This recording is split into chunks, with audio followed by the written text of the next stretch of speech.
Entendemos que el PP plantea la cuestión de los impuestos desde una posición de clase, la que defiende a los privilegiados y a las grandes riquezas.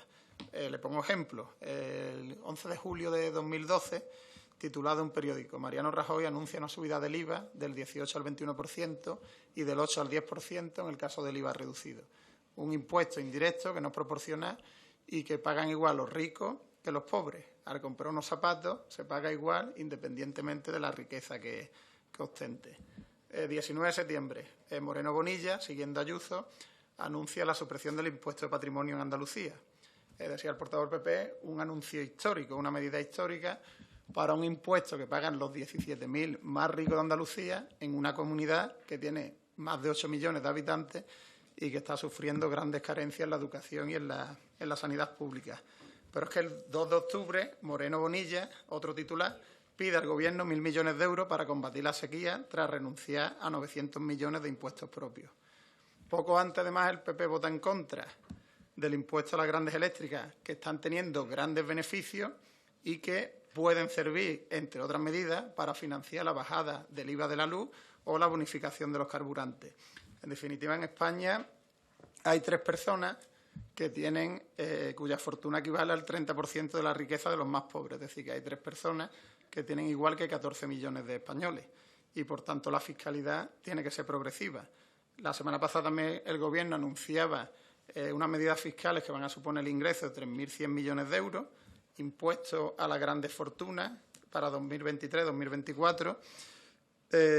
Afectaría a aquellos que tienen una riqueza neta superior a los 3 millones de euros, afecta al 0,1% de los contribuyentes y recaudará 1.500 millones de euros. Nos parece insuficiente, pero estamos de acuerdo. Vosotros no. Que el 0,1% de los contribuyentes aporten en una situación de crisis, en una situación de emergencia, pues creo que es un claro ejemplo de la política de la derecha respecto a los impuestos. Subida del IRPF de 1 punto a las rentas superiores a 200.000 euros, de 2 puntos a la superior a 300.000 euros, pero se amplía la exención del IRPF de los 14.000 a los 15.000 euros y se baja el IRPF a las rentas del trabajo entre 15.000 y 21.000 euros. Reducción para trabajadores autónomos, para pequeña y mediana empresa o reducción del IVA de productos menstruales y método anticonceptivo. Por tanto, una política fiscal justa para la mayoría social. Otra cuestión, y voy acabando, presidente, el dinero, dice, el Gobierno se está forrando.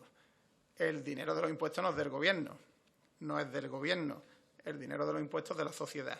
Y la contraparte de bajar impuestos a los que más tienen es el deterioro del estado del bienestar, el deterioro de la educación, de la sanidad, de las pensiones, de todos los servicios públicos y de todo que hace posible garantizar los derechos de la mayoría social.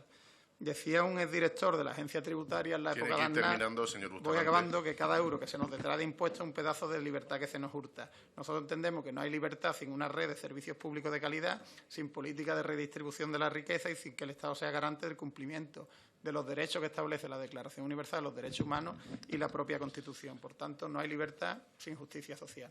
Gracias, presidente. Muchas gracias, señor Bustamante.